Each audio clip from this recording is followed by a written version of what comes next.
Então, nós vamos finalizar hoje, agora nesse momento, as nossas aulas sobre os peixes ósseos. Vamos falar um pouquinho sobre a classe dos sarcopterídeos.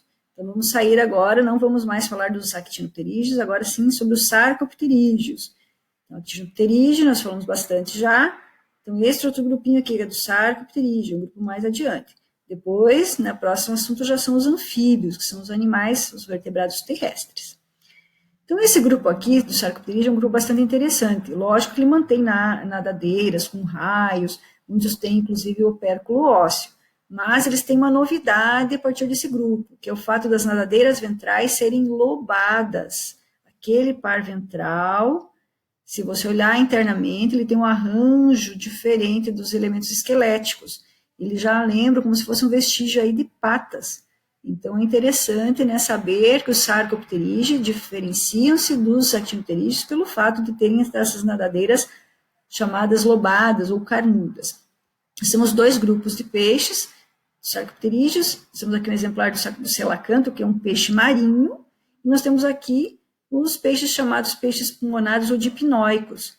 Nós temos aqui 3 gêneros de peixes dipnóicos e apenas um gênero, uma espécie de selacanto, ou actiniste, certo? Então, já observe aqui a nadadeira caudal, que é diferente lá da nadadeira dos actinopterídeos, e nós vamos ter também aquele padrão que eu falei das nadadeiras ventrais, que vão ser, então, lobadinhas. O selacanto, o actiniste, o gênero que existe, né, a Latiméria, como eu falei, é um peixe marinho. Até 1938, eles não sabiam que existiam esses peixes ainda, eles achavam que só existia no registro fóssil. E quando foi descoberto, então foi um grande achado, porque eles perceberam, então, todo esse arranjo modificado, especialmente relacionado aqui com as nadadeiras, lobadinhas. Então, se percebeu o quê? Que possivelmente, né, a partir de um grupo em comum com esse aqui, o sarcopterídeo, é que teriam, né, surgido os primeiros tetrápodes terrestres, que no caso os existentes são os anfíbios. Então, nesse caso da Latiméria, ela mantém o opérculo ósseo, as demais nadadeiras aqui com raios, o padrão da cauda aqui diferente. Lembra que eu falei lá atrás, os actinopterídeos eram homocerco, aqui é dificerco, então ela é simétrica, mas no sentido um pouco diferente.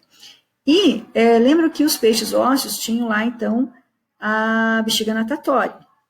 Nesse caso aqui, no selacanto, a bexiga natatória é um órgão que ele é todo preenchido por material oleoso, certo? Então, ela existe, mas um órgão diferenciado, então ela não tem o mesmo papel aí do que vai aparecer nos peixes pulmonados, em que a bexiga natatória vai ser como um pulmão primitivo. Aqui nos selacantos ela é preenchida, então, por um material, então, oleoso, que ajuda também no aspecto de flutuabilidade, mas de forma um pouco diferente. Onde são encontrados, né, hoje ainda, né, os selacantos. Então, teve muito mais registros depois, em 1938, especialmente nessa região próxima de Madagascar, na costa, então, da África. Então, como falei, são peixes marinhos, não são tão de costa, eles são um pouco mais para o mar mais profundo, e, eventualmente, eles capturam aí com redes. Então, são só 7 espécies de sarcopterídeos. Então, uma é o selacanto e as outras estão distribuídas nesses 3 gêneros aqui, que são os chamados peixes pulmonados ou dipnóicos.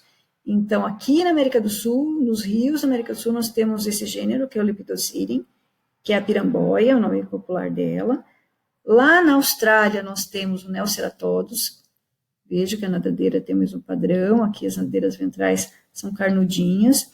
Então, na Austrália, peixe de rio também. E nós temos o peixe pulmonado mais estudado, que é o Protopterus, que é africano. Então, nós temos esses 3 gêneros distribuídos aqui no hemisfério sul, são peixes de rios, e possivelmente, então, têm o mesmo ancestral em comum, mesmo sendo peixes de rios, e que não teriam como migrar de um lado para o outro. Então, como é que nós vamos justificar a presença desses peixes, que são praticamente fósseis vivos, lá da origem, então, dos primeiros peixes, em rios, e como é que eles teriam, então, um ancestral em comum? Se vocês lembrarem um pouco, já estudaram dentro dos aspectos mais geológicos, lembrem que um dia tudo isso aqui foi um único continente. Então, é da época da Gondwana ainda, quando os 3, né, esses 3 continentes estavam unidos, que surgiram os primeiros, então, peixes pulmonados. Uma coisa interessante, então, lógico, o nome já diz, são peixes pulmonados, não que sejam só eles que têm essa condição, nós vimos lá atrás que o Polypterus também tinha, mas nesse caso aqui, o pulmão primitivo, ele vai também estar associado à presença dessas nadadeiras lobadas, por isso que eles estão nesse outro grupo, tá? São separados daquele primeiro grupo que nós falamos lá que tinham pulmões primitivos. Então, os dipnoicos. Então, aqui falar um pouquinho, né, dos Sinelceratodos, que é a espécie lá dos rios da Austrália. Veja que lembra muito manguia, né, um peixe poraquê, por exemplo, são outros, né, lembra um pouco os outros peixes, mas tem esse padrão aqui das nadadeiras que eu já falei. Então, diferente da piramboia e do peixe pulmonado africano, esse australiano, ele é um peixe que ele vai praticamente se respirar assim, uma quantidade muito pequenininha de ar atmosférico. Então, ele depende muito da respiração branquial, certo? Então, ele não sobrevive fora da água. Ele precisa e predomina aí a respiração branquial sobre a respiração pulmonar. Já o peixe pulmonado aqui da América do Sul, né, o sul-americano, a piramboia, não se sabe muito sobre ela, não se tem muito estudo sobre esse peixe aqui, mas se acredita que eles eram parecidos com o peixe africano, o Protopterus, em que ele precisa realmente respirar ar atmosférico para complementar a respiração branquial. Então, ele precisa muito mais da respiração aérea do que da própria respiração branquial. Então, esse é o representante sul-americano. E o mais estudado dos 3 gêneros é o Protopterus, que é um peixe pulmonado africano. Então, aqui está mostrando o ambiente de água doce, aqui é um aquário, mas ele é estudado também no ambiente aquático, né, de água doce, e ele, nesse caso também, ele precisa muito da respiração aérea. Então, ele utiliza realmente o pulmão primitivo aí para fazer trocas aéreas obrigatoriamente com o ar. Então, ele tem brânquias também, mas ela é bem pouco funcional nesse grupo. Uma característica bem interessante desse peixe, que se acredita que a piramboia, que é o sul-americano também faça, é que nos momentos em que os rios secam, tem os períodos longos de estiagem, eles ficam num processo chamado de estivação, eles ficam enterradinhos no lodo, no fundo seco, né, do rio, formam tipo um snorkelzinho, um canudinho, e eles respiram o mínimo possível só para se manter vivo. Então, um estágio de dormência chamado estivação, e vão ficar dessa forma até chover, até né, voltar novamente a água para que eles possam entrar em atividade. Então, esse aqui é o pulmonado africano, que eu falei que é o mais estudado. Vou mostrar um pouquinho de como ele se comporta, né? Então, mostrando aqui a nadadeira, veja que né, o opérculo não é aquele opérculo ósseo típico que tinha lá nos peixes ósseos, a nadadeira então alongada, certo? Então, ele é bem diferente, é um peixe sem escamas, e ele precisa realmente, então, de respiração aérea obrigatória. Então, enquanto ele está embaixo d'água, ele está respirando por meio das brânquias. Então, veja aqui o movimento, né, para a passagem da água por dentro das brânquias. Então, esse é o peixe pulmonado africano. Se acredita que o sul-americano tem um comportamento parecido, embora não se conheça muito da história deles. Certo? Então, esse aqui é um exemplar aí para vocês terem uma ideia. Então, o que eles diferem lá dos outros peixes ósseos que nós já estudamos, que são os actinopterídeos? Então, basicamente, pelo fato de utilizarem essa estrutura pulmonar obrigatoriamente para a respiração, então vai mudar um pouquinho a questão da própria processo de circulação sanguínea desses peixes.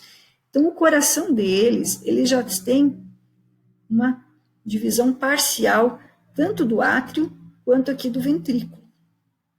Então, embora ainda tenha um átrio único e um ventrículo único, ele já tem um início de septação tentando aqui separar lado direito e esquerdo desse coração. Por quê? Porque esse sangue que vem do corpo, lembra que é um sangue venoso. Ele vai chegar ao átrio e vai depois passar pelas brânquias para voltar para o corpo. Só que tendo um pulmão na história evolutiva aqui do grupo e sendo funcional, tem que existir um fluxo sanguíneo que vai passar aí pelo pulmão também. Então, parte do sangue que está passando aqui, átrio, né, ventrículo, como a gente fala, átrio, ventrículo, e vai seguir pelas brânquias, ele vai ser direcionado para o corpo, e parte desse sangue vai ser direcionado para o pulmão para fazer a oxigenação. E o pulmão não tem como mandar esse sangue direto para o corpo, então ele tem que retornar ao coração. Então, aqui nos peixes pulmonares já existe um duplo circuito, que é diferente dos outros peixes. Então, vai chegar tanto sangue vindo do corpo, quanto sangue vindo do pulmão, ao mesmo tempo ao átrio, por veias. Vai passar para os ventrículos, ou para o ventrículo, que é o único, mas que vai ter já o início de septação também, passar pelo cone arterial, e o sangue que já foi oxigenado, ele segue por esses primeiros arcos branquiais aqui, e vão ser direcionados direto para o corpo. O que veio do corpo, que está com pouco oxigênio, ele vai seguir para as brânquias, para fazer esse processo de oxigenação, e depois segue, então, para o corpo também.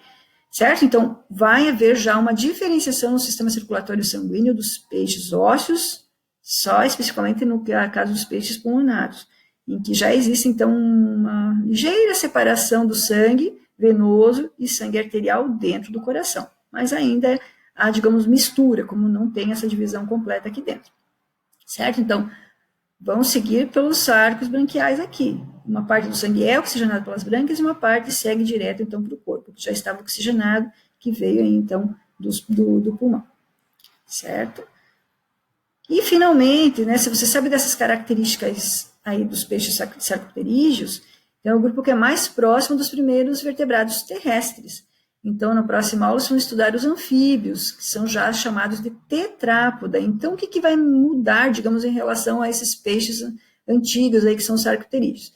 Então, vocês viram que os peixes já têm aquela nadadeira bem estruturada, que já lembra os primórdios de patas. Então, nos anfíbios já vão existir 4 patas que conseguem fazer eles se deslocar no ambiente terrestre úmido.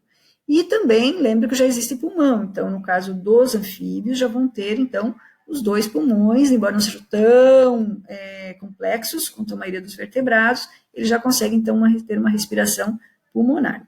E aí, outras novidades evolutivas em relação aos peixes vão surgir aí nos anfíbios, certo? Uma coisa que eles têm em comum ainda é a conexão.